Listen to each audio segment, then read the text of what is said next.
gió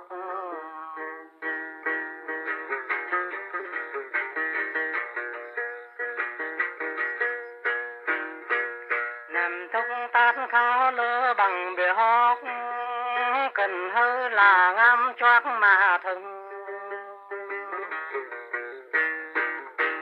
ngờ ca tỷ cảnh tiên du nấy lướt vô tràng sim sấy ngân ngơ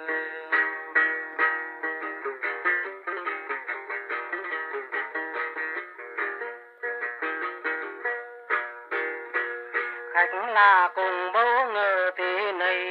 mi cảnh đấy bên đấy lôi bấn rồi mi cảnh đấy bên ấy lôi bấn đầy đây du đuổi cần chữ điệp